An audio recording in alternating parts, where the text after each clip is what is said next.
ayat yang pertama sampai dengan ayat yang ke-13.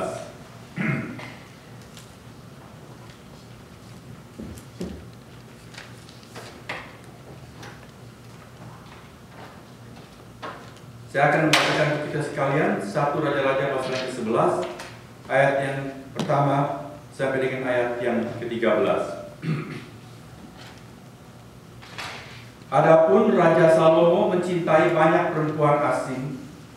Di samping anak Firaun, ia mencintai perempuan-perempuan Moab, Amon, Edom, Sidon, dan Het. Padahal tentang bangsa-bangsa itu, Tuhan telah berfirman kepada orang Israel, "Janganlah kamu bergaul dengan mereka, dan mereka pun janganlah bergaul dengan kamu. Sebab sesungguhnya mereka akan mencondongkan hatimu kepada allah-allah mereka." Hati Salomo telah terpaut kepada mereka dengan cinta. Ia mempunyai 700 istri dari kaum bangsawan dan 300 gundik. Istri-istrinya itu menarik hatinya daripada Tuhan. Sebab pada waktu Salomo sudah tua, istri-istrinya itu mencondongkan hatinya kepada allah-allah lain, sehingga ia tidak dengan sepenuh hati berpaut kepada Tuhan Allahnya, seperti Daud ayahnya. Demikianlah Salomo mengikuti Astoret, dewi orang Sidon, dan mengikuti Milkom, dewa kejijikan sembahan orang Amon. Dan Salomo melakukan apa yang jahat di mata Tuhan, dan ia tidak dengan sepenuh hati mengikuti Tuhan seperti Daud ayahnya. Pada waktu itu Salomo mendirikan bukit pengorbanan bagi Kamos, dewa kejijikan sembahan orang Moab, di gunung di sebelah timur Yerusalem, dan bagi Molok, dewa kejijikan sembahan Bani Amon. Demikian juga dilakukannya bagi semua istrinya, orang-orang asing itu yang mempersembahkan korban ukupan dan korban sembelihan kepada allah-allah mereka. Sebab itu Tuhan menunjukkan murkanya kepada Salomo, sebab hatinya telah menyimpang daripada Tuhan Allah Israel yang telah 2 kali menampakkan diri padanya, dan yang telah memerintahkan kepadanya dalam hal ini supaya jangan mengikuti allah-allah lain, akan tetapi ia tidak berpegang pada yang diperintahkan Tuhan. Lalu berfirmanlah Tuhan kepada Salomo, "Oleh karena begitu kelakuanmu, yakni engkau tidak berpegang pada perjanjian dan segala ketetapanku yang telah kuperintahkan kepadamu, maka sesungguhnya aku akan mengoyakkan kerajaan itu daripadamu dan akan memberikannya kepada hambamu. Hanya pada waktu hidupmu ini aku belum mau melakukannya, oleh karena Daud ayahmu. Dari tangan anak mula aku akan mengoyakkannya. Namun demikian, kerajaan itu tidak seluruhnya akan kukoyakkan daripadanya. Satu suku akan kuberikan kepada anakmu, oleh karena hambaku Daud, dan oleh karena Yerusalem yang telah kupilih." Demikian pembacaan firman Tuhan. Berbahagialah kita yang membacanya bukan sebagai sekedar sebuah cerita, tetapi mengerti firman Tuhan, menangkap kebenaran, dan mempraktikkan dalam hidup kita. Amin. Apakah Anda pecandu sepak bola? Minggu-minggu ini dunia sedang dilanda demam Piala Dunia, dan banyak orang, terutama di Indonesia, rela begadang untuk menonton pertandingan-pertandingan liputan Piala Dunia itu. Tadi pagi saya baru tahu dari anak yang di Jogja. Kebetulan dia telepon, lalu saya ngobrol karena dia gila bola. Lalu dia cerita, saya bilang, "Hari itu seru juga ya pertandingan Nederland lawan Australia." Wah, dia bilang, "Lebih seru Pak waktu Nederland lawan Spanyol, sebab Nederland mencukur Spanyol 5-1. Saudara-saudara, saya tidak melihat pertandingan itu, dan karena memang saya tidak terlalu begitu terikat mau nonton, ya syukur tidak apa-apa. Saya jadi tertarik, lalu saya sampai periksa di YouTube, saya buka YouTube. Karena anak saya bilang Spanyol itu adalah juara dunia tahun 2010, Piala Dunia yang lalu. Spanyol juara dunia, dia mengalahkan Belanda pada waktu itu dengan 1-0. Tapi kali ini Belanda membalas dengan 5-1 kepada Spanyol. Dan yang menarik adalah waktu saya lihat di YouTube, ternyata gol pertama itu Spanyol yang mencetak dari kotak penalti. Tapi Belanda tidak patah semangat. Mereka membalas dan sampai di babak kedua bisa mencukur habis 5-1. Saudara-saudara, mengapa juara dunia bisa dikalahkan begitu gampang dengan 5-1? Hari ini kita tidak ingin menganalisa pertandingan sepak bola. Tapi yang saya mau katakan adalah dalam hidup ini kadang-kadang ada hal-hal yang membingungkan. Kita bisa bertanya, mengapa? Artinya, kok heran ya, juara dunia kok bisa begitu gampang kalah sampai 5-1? Kehidupan memang ternyata kerap menampilkan episode-episode yang membingungkan. Alkitab mencatat kasus-kasus yang membingungkan. Kalau juara dunia bisa kalah 5-1 itu membingungkan. Kalau seorang jawara seperti Samson bisa terkulai ke pangkuan wanita, apakah itu tidak membingungkan? Seorang yang begitu vokal seperti Petrus, murid Tuhan yang utama, bisa dalam sekejap tidak sampai 24 jam bisa menyangkal Tuhan 3 kali. Dia sumpah, dia bilang, aku tidak kenal orang itu. Apakah itu tidak membingungkan? Saudara, banyak hal yang membingungkan bisa terjadi dalam kehidupan kita. Waktu saudara tadi mengikuti pembacaan firman Tuhan di 1 Raja-Raja pasal 11, apakah saudara tidak merasa bingung? Apakah tidak timbul kebingungan saudara? Kebingungan dalam hal apa? Bagaimana mungkin seorang macam Salomo atau Sulaiman yang penuh hikmat dan ibadah kok bisa berlaku murtad dengan mencampur aduk kiblatnya, bukan cuma ke bait Allah, tapi juga kita membaca tadi dia mendirikan bukit-bukit pengorbanan bagi dewa-dewi asing. Itu suatu hal yang membingungkan. Kalau kita membaca riwayat Salomo, kita akan merasakan kebingungan ini. Karena Salomo itu bukan orang sembarangan. Dia adalah orang yang sungguh luar biasa hikmatnya. Dia juga orang yang mengenal Tuhan. Kalau saudara membaca kitab Raja-Raja, dari awal Salomo seperti pesawat terbang, dia tinggal landas. Mulai dari bawah, dia mulai dengan begitu rendah hati dan tahu diri. Ketika dia dilantik menjadi raja, Allah menampakkan diri kepadanya dan bertanya, Salomo, kamu mau minta apa? Lalu Salomo meminta satu hal yang Tuhan sangat suka. Dia tidak minta kekayaan, dia tidak minta nyawa musuh-musuh politiknya, tapi dia minta apa? Tahu semua. Dia minta hikmat, dan Allah sangat berkenan. Sebab itu hal yang penting. Orang minta kekayaan, kalau tidak punya hikmat, kekayaannya akan habis.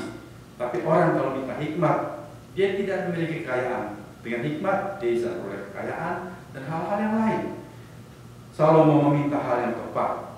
Dan kemudian saudara melihat dia begitu bersemangat membangun bait Allah. Dari doa-doa yang dia panjatkan pada waktu penghabisan bait Allah, kita bisa melihat Salomo ini memiliki kerohanian yang dalam. Dia menganjurkan umat untuk selalu berkiblat ke bait Allah. Dia memohon berkat dari Allah. Apapun yang terjadi di bangsa dan tanah itu, kalau bangsa itu kemudian berdoa kepada Allah dengan mengharapkan wajahnya ke rumah Allah, mohon Allah mendengar. Bagaimana mungkin orang yang mengajar seperti itu dan menaikkan doa seperti itu, malah dia sendiri mengganti kiblatnya kepada berhala-berhala. Di dalam kitab Amsal Sulaiman, kumpulan Amsal atau pepatah-pepatah bahkan yang ditulis oleh Sulaiman sendiri, banyak sekali nasihat bagaimana dia menasihati anak-anak muda untuk menjauhkan diri dari perempuan-perempuan yang tidak baik, untuk menjaga hati lebih dari segala perkara. Bagaimana mungkin terjadi Salomo sendiri jatuh ke dalam hal-hal yang dia nasihati dan dia larang? Itu hal yang membingungkan. Saudara, sampai di sini saya mengajak kita untuk sekian kalinya melihat keluar biasaan Alkitab. Alkitab Perjanjian Lama adalah khusus untuk umat Israel, bukan? Dia ditulis mengenai sejarah Israel dan keagungan bangsa Israel, umat pilihan Allah. Tetapi kitab ini tidak segan-segan untuk mencatat aib,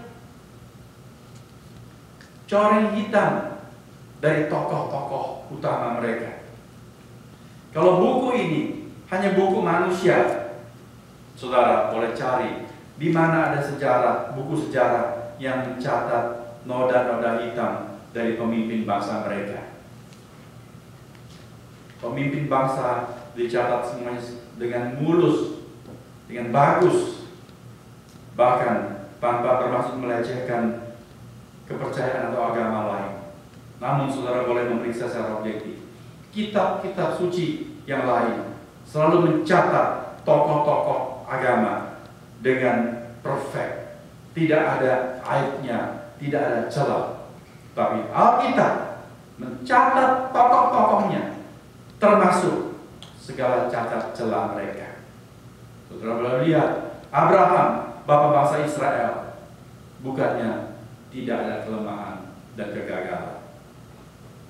Daud, raja yang dikatakan berkenan di hati Allah, bukannya tidak ada catatan buruk dari kelakuan. Dan kita lihat di sini Soleman, saudara-saudara, itu membuktikan Alkitab bukan tulisan manusia. Alkitab diwahyukan oleh Allah. Allah mencatat keberhasilan tokoh-tokoh Alkitab, tetapi juga kegagalan mereka. Untuk apa? Bukan untuk mempermalukan tokoh-tokoh tersebut, tetapi Paulus di dalam surat Korintus pasal 10 mengatakan, semua itu dituliskan untuk menjadi peringatan bagi kita yang hidup di zaman akhir. Jadi perjanjian lama, bahkan seluruh Alkitab, semua dicatat untuk menjadi peringatan bagi saudara dan saya. Hari ini kita hendak belajar dari kegagalan Soleman. Apakah yang perlu kita simak? Tadi saya sudah menyebutkan bahwa Soleman bagaikan pesawat yang tinggal landas. Dia mulai dari bawah dan dia memiliki permulaan yang baik. Dia tahu diri dan rendah hati. Dia memiliki pengetahuan akan kebenaran. Hikmatnya pun luar biasa. Tetapi di sini kita mendapat pelajaran apa? Bahwa permulaan yang baik, pengetahuan akan kebenaran, bahkan hikmat yang luar biasa pun bukan jaminan untuk hidup yang berkenan sampai akhir. Permulaan yang baik itu penting, seperti start sebuah pertandingan olahraga. Dia menentukan barangkali separuh dari pertandingan tersebut. Perenang perlu memiliki dive start yang bagus, sebab kalau dia start bagus, dia sudah memenangkan mungkin separuh dari lap yang harus ditempuh. Itu penting. Tetapi start bagus belum tentu berakhir dengan finish sebagai pemenang. Ada banyak faktor yang lain yang diperlukan. Salomo memulai dengan sangat baik. Dia juga memiliki pengetahuan akan kebenaran. Saudara-saudara, tetapi belajar pengetahuan akan kebenaran tidak cukup. Sebab kebenaran yang tidak dipraktekkan, dia tidak ada gunanya sama sekali. Hikmatnya luar biasa, diakui di seluruh dunia. Tetapi kalau hikmat tidak disertai dengan motivasi yang tepat, itu juga akan menjadi suatu persoalan yang baru. Jadi marilah kita berhati-hati untuk memelihara hidup kita, bukan cuma bernostalgia dengan waktu yang dulu. Dulu saya begini, saya begitu. Tuhan bertanya, bagaimanakah sekarang? Kita harus selalu memeriksa hidup kita sekarang, jangan selalu menengok ke belakang. Sebuah lagu berkata, bila engkau pernah cinta Tuhan, bagaimanakah sekarang? Tidak cukup hanya pada waktu yang lalu, Bapak, bagaimanakah masa kini? Itu yang pertama. Pelajaran yang kedua dari kegagalan Salomo. Mengapa dia bisa jatuh seperti itu? Saudara, pasal 11 adalah pasal anti klimaks. Maksud saya, seperti pesawat tinggal landas tadi. Dia berangkat, kemudian dia menanjak, dia mencapai puncak. Tetapi dia tidak mempertahankan keberadaan di tempat yang baik itu. kemudian terjadilah anti klimaks yang mulai menurun dan dengan curang menurun dan mengalami kegagalan. Kapan anti klimaks ini terjadi? Bila kita membaca pasal-pasal sebelum pasal 11 ini, kita melihat kehidupan dan riwayat Salomo yang menanjak. Pasal 10 adalah klimaks kemuliaannya. Ketika seorang ratu dari negeri Sheba yang mendengar kabar tentang Salomo datang untuk menguji Salomo dengan berbagai teka-teki, dengan berbagai pertanyaan-pertanyaan yang pelik dan rumit, tetapi dikatakan Salomo menjawab setiap pertanyaan itu, tidak ada yang terlalu sukar untuk dia. Sehingga ratu itu mengatakan, aku sudah mendengar kabar tentang kamu, tetapi hari ini aku melihat betul bahwa kabar yang aku dengar itu bahkan lebih daripada aku dengar. Sebab yang aku dengar itu belum separuh dari kenyataan kehebatan. Itulah kehebatan Salomo. Lalu pasal 10 saudara boleh membaca bagaimana kaya raya dan megahnya Salomo, sampai ratu dari negeri Sheba itu melihat bagaimana makanan disajikan, bagaimana cara duduk pegawai-pegawai Salomo, cara pelayan-pelayan melayani, dan cara pelayan-pelayan berpakaian, bagaimana minuman dan korban bakaran disajikan, dipersembahkan kepada Tuhan dan sebagainya. Luar biasa keadaan Salomo itu. Tetapi pasal 11 dalam bahasa atau terjemahan lain dikatakan tetapi, bahasa Indonesia mulai dengan adapun, tetapi Raja Salomo mencintai banyak perempuan asing dan seterusnya. Saudara, pelajaran kedua dari kegagalan Salomo yang perlu kita perhatikan adalah bahwa kemakmuran yang berkelimpahan, kehidupan yang tenang dan nyaman, itu penuh dengan jebakan dan cobaan. Waktu Salomo mulai, dia belum apa-apa. Bahkan keadaan yang dihadapi itu penuh dengan intrik politik. Kalau saudara membaca riwayat peneguhan atau penghabisan Salomo menjadi raja, waktu itu Daud sang ayah sudah tua renta, bahkan sudah begitu lemah. Dia tidak lagi mengendalikan negeri. Semua dikerjakan oleh para menteri dan panglima-panglima. Dan kemudian terjadilah mulai intrik-intrik politik. Siapa yang akan menggantikan Daud? Salah seorang anaknya yang bernama Adonia, lalu tanpa dilantik mengangkat dirinya sendiri menjadi raja. Tapi kemudian nabi, imam, dan panglima yang memihak kepada Daud melihat keadaan yang berbahaya itu, memberitahukan kepada Batsheba, itu ibu Salomo, dan kemudian menyampaikan kepada Daud. Sebab Daud pernah berjanji bahwa Salomo, anak Batsheba, yang akan menjadi raja. Itulah keadaan pergolakan politik pada waktu itu. Singkat cerita, Salomo menghadapi keadaan yang tidak gampang. Jadi ketika dia dilantik duduk di atas tahta, Allah menyatakan diri kepada Salomo. Salomo tahu diri dan dia rendah hati. Dia berkata, aku ini seperti anak kecil, diwarisi kerajaan yang begini luas. Bagaimana aku bisa mengendalikan ini semua, memerintah dengan bijaksana? Maka aku tidak minta yang lain kecuali hikmah. Jadi Salomo berkenan kepada Tuhan pada waktu itu. Dia meminta hal yang paling penting. Karena apa, saudara-saudara?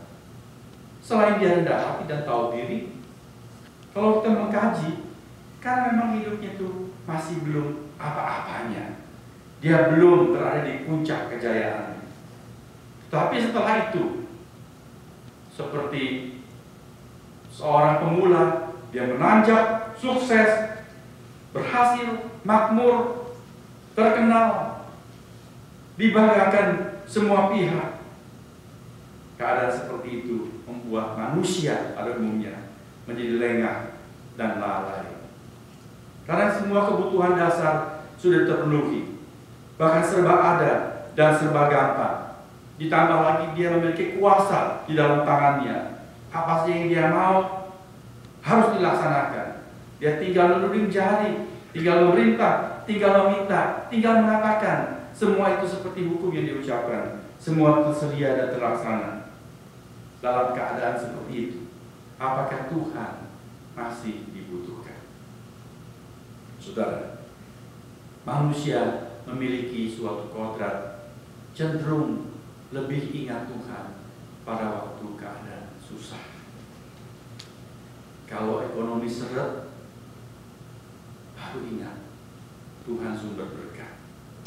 Kalau kesehatan terganggu, dokter sana sini, punya duit banyak pun bisa beli segala macam obat dan bayar semua macam dokter, tapi kesehatan tidak kunjung datang, kita tahu hanya Tuhan yang bisa mengerjakan mujizat. Baru ingat Tuhan. Kalau anak-anak sehat-sehat, sukses terus, semuanya berhasil, jadi juara selalu, kita selalu begitu bangga dan begitu megah. Tapi kalau anak entah gagal, ada persoalan atau sakit, baru kita lebih gampang ingat Tuhan. Tetapi waktu kemakmuran datang berkelimpahan, biasanya manusia itu melupakan Tuhan. Firman Tuhan dengan banyak versi berkata, hati-hatilah supaya kamu jangan melupakan Tuhan. Pada waktu hartamu bertambah-tambah, janganlah hatimu melekat kepadanya. Itu ayat pembimbing untuk kebaktian kita hari ini. Di dalam Ulangan pasal 8 dikatakan, hati-hatilah kalau kamu sudah masuk ke tanah perjanjian, kamu sudah memiliki kebun yang berkelimpahan hasilnya, ternakmu bertambah-tambah, kamu memiliki rumah yang bagus, hati-hati supaya kamu jangan melupakan Tuhan. Manusia mudah lengah dan lalai di tengah kemakmuran. Tapi Tuhan suka memberkati kita. Dia berjanji untuk membuat kita menjadi kepala, bukan ekor. Membuat kita mampu memberi pinjaman, bukan meminta pinjaman. Itu berarti juga kesuksesan di dalam kehidupan materi. Namun kondisi limpah sekaligus merupakan batu uji untuk hati dan motivasi manusia. Allah mengizinkan semua itu supaya kita menemukan diri kita. Apa kita dekat pada Tuhan karena Tuhan atau karena pemberian Tuhan? Kita mengasihi Tuhan semata-mata karena Tuhan atau karena menginginkan sesuatu dari Tuhan? Salomo terbukti tidak memiliki hati yang utuh untuk Tuhan. Demikian firman Tuhan di dalam ayat yang keempat. Dikatakan, pada waktu Salomo sudah tua, istri-istrinya itu mencondongkan hatinya kepada Allah-Allah lain, sehingga ia tidak dengan sepenuh hati berpaut kepada Tuhan Allahnya seperti Daud. Saudara, saya hendak mengajak kita mengkaji, apakah Salomo tidak dengan sepenuh hati berpaut kepada Tuhan gara-gara istri-istrinya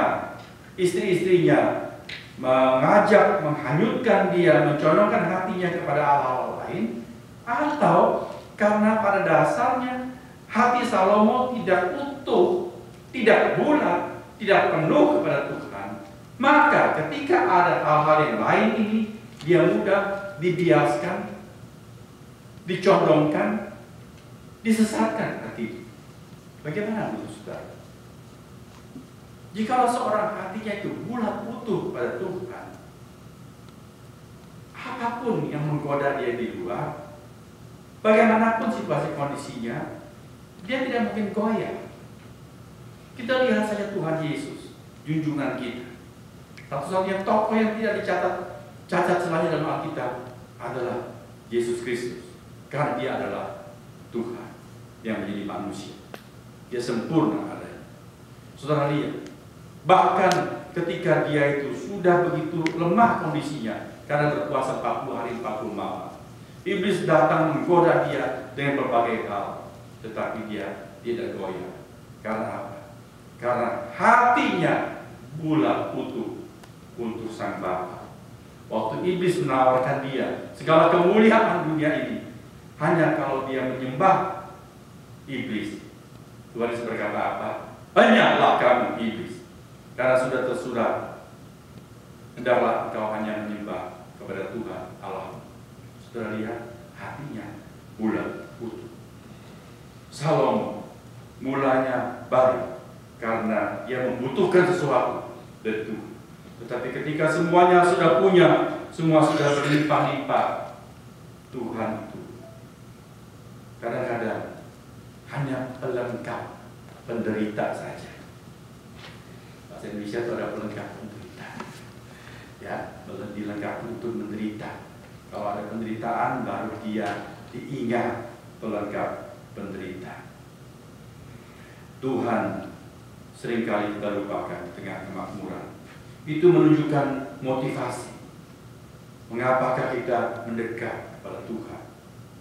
Jikalau motivasinya karena kasih kepada Tuhan, maka apapun yang terjadi, hati akan tetap melekat kepada Tuhan. Oleh sebab itu ketika Tuhan Yesus ditanya, apakah hukum yang terpenting dalam perjanjian lama? Dia mengatakan, bukan tentang hikmah, tapi dia berkata mengenai kasih. Kasihilah Tuhan Allahmu dengan segenap hatimu, dengan segenap pikiranmu, dengan segenap kekuatanmu, dan kasihilah sama manusia seperti dirimu sendiri. Rasul Paulus ketika memberikan nasihat kepada jemaat Korintus yang jor-joran, unggul-unggulan, siapa yang lebih hebat dalam ukuran karunia Roh Kudus, Paulus berkata, yang terbesar dan yang terutama adalah apa? Kasih. Bukan karunia bernubuat, bukan karunia berbahasa roh, bukan karunia menyembuhkan dan sebagainya, tetapi kasih. Karena semua itu akan lenyap, tetapi kasih itu kekal. Semua hanya dibutuhkan sementara ketika di dalam dunia ini, namun kasih tetap langgeng sampai ke dalam kekekalan. Kasih adalah yang terpenting. Saudara, apa kita mengasihi Tuhan ketika semuanya tercukupi, atau juga ketika kita kehilangan sesuatu dan banyak hal yang lain? Ketika semua direnggut dari kita, apa kita masih mengasihi Tuhan? Kelimpahan dapat menguji motivasi kita. Apakah dalam kelimpahan kita pun tetap ingat dan mengutamakan Tuhan? Salomo adalah orang yang penuh hikmah, tapi hikmat yang sejati adalah hasil dari melekat kepada firman Tuhan. Mazmur nomor 1 berkata, berbahagialah orang yang merenungkan firman Tuhan siang dan malam. Salomo dan menasihati banyak orang dengan nasihat-nasihat yang bijak, tetapi dia tidak selalu berjalan dengan firman Tuhan. Dari mana kita tahu? Saudara, Tuhan sudah memperingatkan kepadanya, jikalau engkau tetap setia kepadaku dan hatimu tetap berpaut kepadaku, aku akan meneguhkan kerajaanmu. Tuhan spesial berbicara itu kepada Salomo, tapi Salomo tidak ingat. Dia tidak menyimpan firman Tuhan tersebut. Kemudian di dalam kitab Ulangan, marilah dengan cepat saudara membuka Ulangan pasal 17, kitab yang kelima dalam perjanjian lama. Ulangan 17, saya akan mengajak kita melihat catatan firman Tuhan dalam kitab Torah jauh sebelum masa Israel memiliki raja.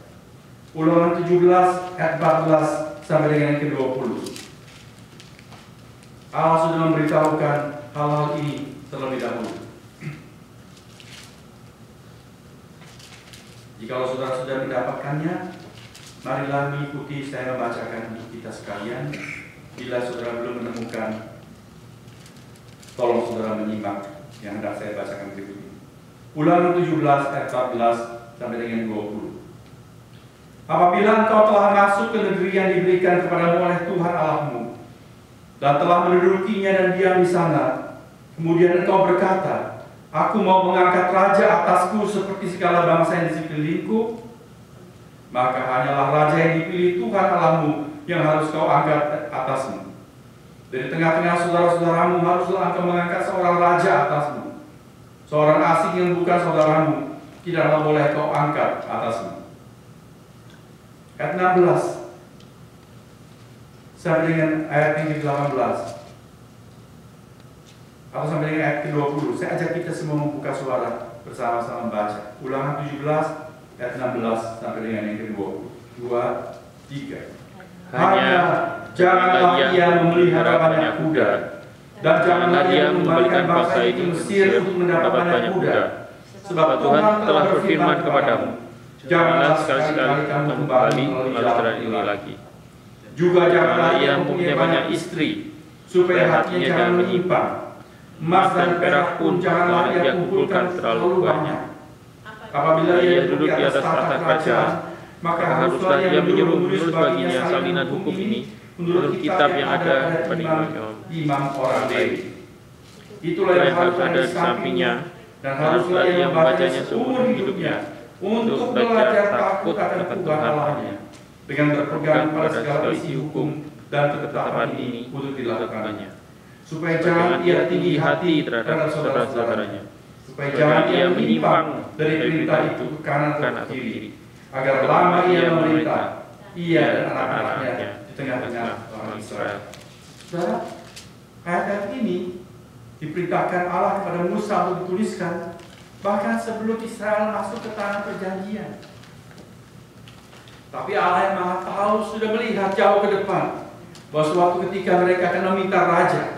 Maka Allah menggariskan tatanan bagaimana kalau kamu memiliki raja, dan apa yang harus diperhatikan oleh seorang raja umat Tuhan. Tetapi apakah Salomo menyesuaikan diri dengan aturan ini? Kalau saudara membaca kitab Raja-Raja tadi pasal yang ke-10, dikatakan Salomo memiliki banyak kuda. Tuhan pesan apa? Janganlah ia memelihara banyak kuda.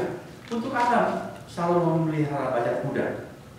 Bukan karena dia hobinya memelihara kuda, tapi karena kuda pada waktu itu adalah sarana untuk peperangan. Allah mau umatnya itu hidup dalam damai dan berusaha dan mengusahakan damai, bukan untuk menyiapkan diri berperang. Dan untuk mendapatkan kuda pada waktu itu, kemana mereka harus pergi? Mereka harus pergi ke Mesir. Padahal Allah membebaskan umatnya dari Mesir dan memberitakan supaya mereka jangan kembali ke Mesir. Salomo malah melakukan hal-hal yang bertentangan dengan firman.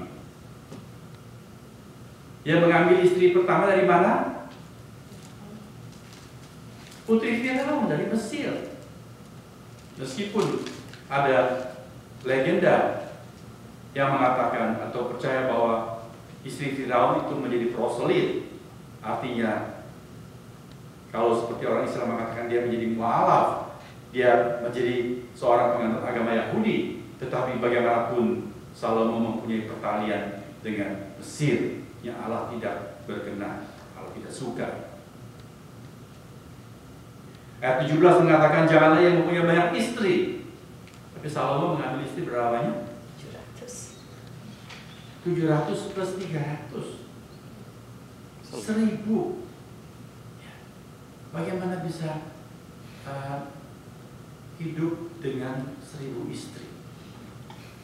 Orang yang bijaksana berkata, satu istri saya sudah repot diurus, sudah repot dihadapi. Bagaimana bisa menghadapi 1000 istri, 700 plus 300 gundi? Saudara-saudara, itulah kita melihat Salomo tidak hidup melekat kepada firman Tuhan. Dia tidak sadar bahwa dia sudah menyimpang dari firman Tuhan, karena dia tidak lagi mengikuti petunjuk firman Tuhan tentang raja. Seharusnya dia adalah promotor, pendorong dan penggerak utama untuk menganjurkan para skriba ahli Taurat itu untuk terus-menerus menyalin kitab Taurat. Seperti Yosia, salah satu raja Israel dari Yehuda, yang kemudian hari dengan reformasi memerintahkan supaya kitab Taurat dipulihkan. Harusnya semangat seperti itu, tapi Salomo boro-boro mengurusi Taurat sebab dia sudah kerepotan mengurus banyak harta bendanya. Dia tidak dekat dengan firman Tuhan, maka dia tidak tahu bahwa dia sudah menyimpang dari kehendak Tuhan. Dan tidak ada orang yang menyadarkan Salomo, sebab semuanya sudah ikut hebring dengan orang, Saudara ikut gemerlapan dan gembira dengan kemegahan istana. Ngapain repot-repot ngurus hal rohani? Diperlukan orang-orang yang menyuarakan suara kenabian. Saudara, sementara mempelajari konstitusi Amerika, ideal sekali supaya tidak ada superpower dan saat orang cuma memiliki satu kuasa, katanya dibagi tiga supaya ada pembagian power yang balance.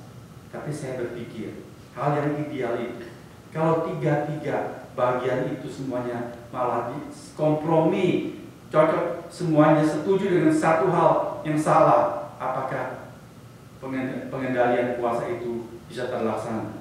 Saudara lihat, diperlukan suara kenabian untuk memberitakan kebenaran, berani menegur yang salah. Tapi ketika segala sesuatu sudah berjalan dengan bagus, lancar, makmur, enak, nyaman, tidak banyak orang yang mau untuk bicara kebenaran. Sebab bicara kebenaran berarti melawan arus, dan melawan arus itu akan susah sendiri. Salomo menghadapi kenyataan seperti itu. Dia sendiri tidak sadar dan tidak ada yang menyadarkan dia. Dan kemudian mulailah tahap-tahap kejatuhan Salomo itu. Yang pertama, dia melakukan kompromi demi menjaga status quo. Dia sudah memiliki daerah pemerintahan dan jajahan yang begitu luas. Bagaimana ini bisa dikendalikan? Ada banyak kerajaan-kerajaan lain di bawah dia yang takut membayar upeti kepadanya. Bagaimana supaya mereka selalu bisa respect kepada dia? Mulailah akal-akalan cara-cara dunia. Salomo membuat jembatan-jembatan yang membuat ikatan-ikatan, dalam hal ini hubungan kekeluargaan. Jadi dia menikahi putri-putri dari kerajaan-kerajaan sekitarnya, supaya karena ada pertalian keluarga, semuanya sudah menjadi besan-besannya. Orang Hokian bilang itu semua sudah menjadi cekem dan cingke. Wah, sungkan dong kalau sampai ribut. Maka Salomo menempuh cara seperti itu. Dia sudah tidak sesuai dengan firman Tuhan. Dia menempuh jalan kompromi. Saudara, saya dan saudara tidak harus sama seperti ini dalam artian, kalaupun sampai gagal, tidak harus jatuh dalam urusan seksual. Tidak harus seperti itu. Tetapi kompromi itu seringkali menjadi hal yang umum di dalam kehidupan Kristenan. Ketika kehidupan itu sudah mapan, sudah lancar, atau demi kebutuhan-kebutuhan, umat beriman pun tergoda untuk menempuh kompromi. Kalau Salomo takut kehilangan kerajaannya, kita bisa takut kehilangan relasi bisnis, bisa kompromi demi kehidupan yang tenang. Oke lah, firman Tuhan bilang harusnya begini, tapi ya sedikit-sedikit kan tidak apa-apa. Asal sekali-sekali ya, demi tidak menyinggung perasaan orang lain, kita melakukan hal-hal yang tidak sesuai dengan kehendak Tuhan. Hari Minggu Tuhan mau kita tetapkan sebagai hari perhentian. Kuduskanlah bagimu hari Sabat. Tetapi kadang-kadang karena kesungkanan kepada manusia, demi menjaga relasi, kita kompromi sekali tempo, tidak apa-apa. Atau nanti dengar rekaman khotbah, kan tidak apa-apa. Saudara, kebaktian itu bukan cuma urusan khotbah. Yang terpenting dalam kebaktian bukan khotbah. Tidak ada yang terpenting dalam kebaktian. Seluruhnya adalah penting. Dari awal, saat teduh, menyiapkan hati, memuji nama Tuhan, menaikkan doa, memberi persembahan, bersekutu bersama-sama, menyanyikan doksologi, memuliakan Allah Tritunggal. Setiap bagian itu penting, termasuk mendengar firman Tuhan. Maka marilah kita hati utuh bulat untuk Tuhan. Jangan beri tempat kepada kompromi. Amin, saudara-saudara. Itu yang pertama. Kompromi, tahap kejatuhan awal Salomo. Yang kedua, isek. Ketika semua serba nyaman, serba cukup, serba ada, tidak lagi repot, semuanya sudah serba diurus baik, seringkali hawa nafsu kedagingan itu merengek, minta diladeni. Saudara lihat mengapa Daud jatuh ke dalam dosa mesum. Dia berzina dengan Batseba dan kemudian membunuh Uria, istri Batseba, dengan licik. Mengapa? Kapan itu terjadi? Ketika keadaan semua sudah serba tenang, serba cukup, serba ada. Kalau saudara membaca kitab Samuel, dikatakan pada waktu itu Daud sudah tidak perlu lagi pergi berperang, karena sudah cukup Yoab jenderalnya yang memimpin. Keadaan sudah terkendali. Kalaupun ada pemberontakan, itu kecil-kecil, gak perlu Daud yang pergi berperang. Jadi Daud itu sudah orang katakan sudah tiong-tiong, sudah tenang-tenang, sudah eng-eng, sudah banyak waktu. Pada musim perang, jenderalnya pergi perang, Daud itu tenang-tenang di rumah. Dalam rumah dia kesepian, suruh musik dimainkan, sudah bosan itu lagi. Mau setel TV, belum ada TV, ya panas terik di tanah itu. Jadi dia naik ke atas sotoh peranginan karena belum ada AC.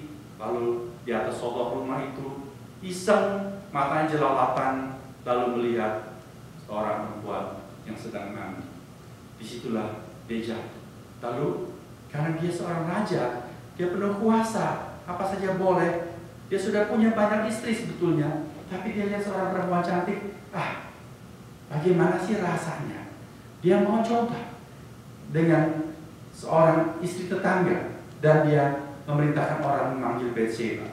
Kalau seorang raja memerintahkan, siapa yang berani tolak? Dan terjadilah peristiwa itu. Saudara, iseng. Kita tidak selalu perlu jatuh dalam urusan dosa seksual. Meskipun pelajaran tentang Salomo dia jatuh di sana, Daud jatuh di sana, tapi kita bisa jatuh dalam hal-hal lain. Ketika semua sudah serba makmur, serba ada, serba lancar. Aduh, ngapain lagi ya? Bosan acara kita selalu Senin berangkat kerja, Jumat orang bilang have a nice weekend, lalu Sabtu weekendnya kemana? Minggu ke gereja lagi. Bosan ya. Lalu kita boleh cari acara-acara lain. Karena apa? Sekarang sudah serba ada, cukup anggaran, kita mau apa saja bisa. Mulailah kedagingan terengek, minta dilayani, minta diladeni. Bagus kalau kita pergi jalan-jalan masih ingat hari Tuhan.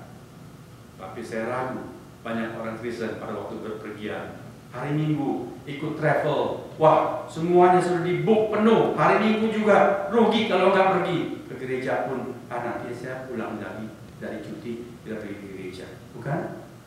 Begitu kita memperlakukan Tuhan. Apakah motivasi kita bergereja? Apakah karena kebetulan ada waktu tidak ada acara, atau karena kita merindukan Tuhan, mencintai Tuhan? Hati-hati dengan motivasi kita. Sebab kalau tidak, pada suatu waktu kita pun akan memasuki jalan curam menurun seperti Salomo. Kalau motivasi kita bukan karena mencintai Tuhan. Yang ketiga, kejatuhan Salomo. Karena dia punya banyak istri, maka dia repot menyenangkan istrinya. Manusia pada dasarnya itu tidak suka dimadu. Manusia diciptakan untuk satu suami, satu istri. Ketika ada yang lain, dia akan cemburu. Karena kita diciptakan menurut peta dan teladan Allah. Allah sendiri tidak mau dimadu. Allah itu Allah punya sifat cemburu. Kalau dia diperlakukan tidak semestinya, dia akan marah. Kita diciptakan menurut sifat Allah, maka tidak ada seorang istri pun yang mau dimadu. Tidak ada seorang suami pun yang mau ada saingannya yang lain. Salomo pikir, asal dia cukupi semua istrinya itu, semua akan happy. Ternyata tidak. Istri yang satu menyambut Salomo dengan cemberut. Karena apa? Dia sudah lama nggak dikunjungi. Mengapa kamu cuma pergi ke yang sana yang lain? Waduh, raja dipasangi wajah merengut. Tentu dia akan nggak senang sekali, bukan? Tapi bagaimana supaya suami istrinya ini mau senyum buat dia? Maka dia senangkanlah istrinya. Lalu istrinya minta dibuatkan apa? Bukan minta dibuatkan villa di gunung, tapi dia minta dibuatkan apa? Karena di Israel nggak ada. Dia kangen untuk berbakti penyembah berhala. tolong buatkan aku satu kuil di puncak bukit sana. Mulanya Salomo ogah-ogahan, tapi makin dia ogah-ogahan, istrinya itu makin cemberut mukanya seperti pepaya, kata Salomo. Akhirnya Salomo nggak tahan, karena dia sudah jauh dari Tuhan, dia buatkan itu kuil. Lama-lama istrinya berkata, nggak enak berbakti sendiri, kan suami harus selalu sama-sama dengan istri. Sekali-sekali kamu ikut dengan aku. Salomo pun akhirnya ikut ke sana. Saudara, Paulus berkata, ketika zaman sudah semakin menjelang zaman akhir, Salomo berkata, Paulus berkata, maksud saya dalam pasal 7, kalau kamu bisa tidak menikah, tidak usah menikah, kata Paulus. Sebab apa? Orang yang menikah, hatinya itu bercabang. Satu untuk Tuhan, satu untuk suami atau istrinya. Tapi kalau tidak menikah, hati bisa full untuk Tuhan. Paling tidak, itu falsafah hidup Paulus. Tuhan tidak memerintahkan. Paulus juga dengan jujur mengatakan, ini bukan perintah Tuhan, ini menurut aku. Kalau saudara baca dengan jujur, Paulus berkata di surat Korintus pasal yang ke-7. Tapi saudara, itu suatu hal yang psikologis benar, kan?